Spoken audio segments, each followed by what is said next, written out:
intimate, transcendent. Aretha Franklin as she's never been seen before.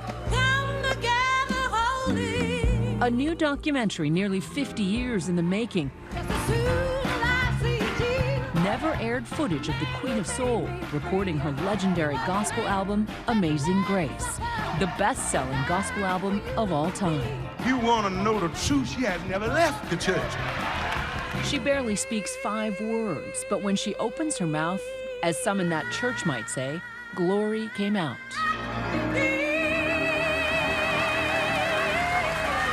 It's just a testament to good spiritual music. We sat down with those closest to Franklin. You know, America lost a legend. You lost a mother. You lost an aunt. What was it like watching this performance? I was very touched. I welled up in a couple parts. Because you weren't the only one. It was the early 70s, the then 29-year-old, still a diva in the making. She's got 11 #1 records in a row. She'd already earned our respect as the Queen of Soul. She made us think. Her songs, a soundtrack for the Civil Rights era. But to her son, the larger-than-life diva was just mom. What kind of mom was she? Very loving, caring, always looking out for my best interest. Yeah. She was just Aunt Aretha. She loved to cook. She loved her soap operas. Yeah. She loved Medea. She was a normal, regular person at home. She was most at home here in the church. She always took America to church. If you ever attended any of her concerts, you were going to church before you left there. Her father, renowned Reverend C.L. Franklin. I say with pride that Aretha is not only my daughter, Aretha is just a stone singer. In 1972, she partnered with the gospel great Reverend James Cleveland. She can sing anything, anything. His choir singing backup in the LA neighborhood of Watts. I was blown away to see Mick Jagger in the rear, swaying to the music. They're both Atlantic Records, you know, label mates.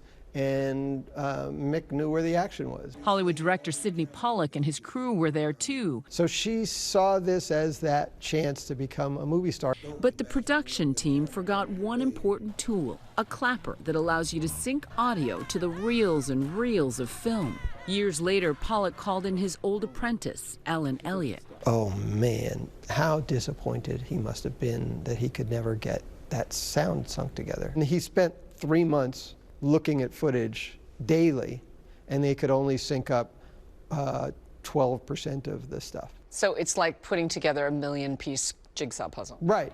With the advent of digital technology, decades later, it became possible. Is the legend true that you mortgaged your house to get the rights? Yes, it is. That's how much you believed in it. But once the film was made, he received an unexpected surprise. First sued in 2015 by the Queen herself. When Aretha sued me, I had no idea why she was suing me. I was like, you know, people say, well, why is Aretha Franklin mad at you? And she said she loved the movie, which was a harder thing to figure out. When she passed away last year, Franklin's niece asked Elliott to screen the film for the family, and they were sold. You feel it, you think you feel it when you're listening to it, and then when you see it, it's very transformative.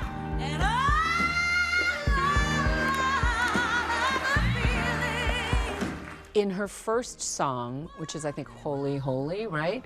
I don't think she opens her eyes through the entire performance. To us, that's like the moment, her zone moment. She, Very much when zone. she would go into concert, she'd go into a zone. When she closes her eyes, she's not hearing anything else around her. It's all about her performance and what she's doing.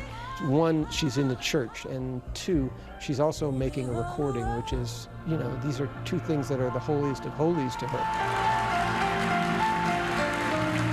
With a body of work that spans 6 decades, hit after hit, inspired by her gospel roots, all unmistakably Aretha.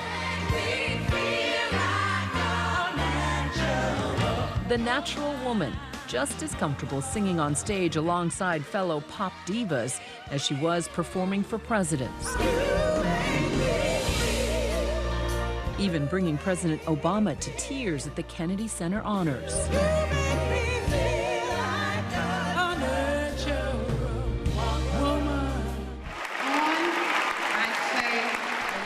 Franklin, a diehard Democrat, crossed the aisle to perform a duet with former Secretary of State Condoleezza Rice. Forever and ever, you stay in my heart, and I will love you forever and I ever. heard someone say that she played with the symphony. I said, Condoleezza Rice plays with the symphony?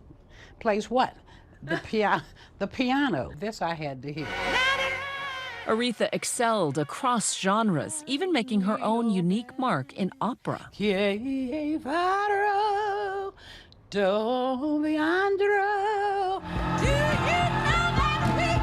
But it wasn't just her singing that impressed her adoring fans.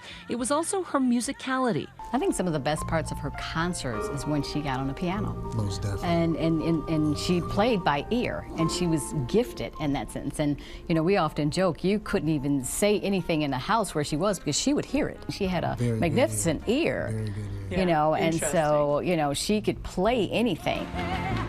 What do you want audiences to rediscover? Her love for the gospel and for the church.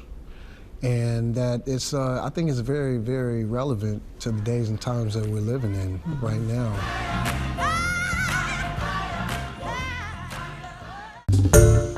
Hi everyone, George Stephanopoulos here. Thanks for checking out the ABC News YouTube channel. If you'd like to get more videos, show highlights, and watch live event coverage, click on the right over here to subscribe to our channel, and don't forget to download the ABC News app for breaking news alerts. Thanks for watching.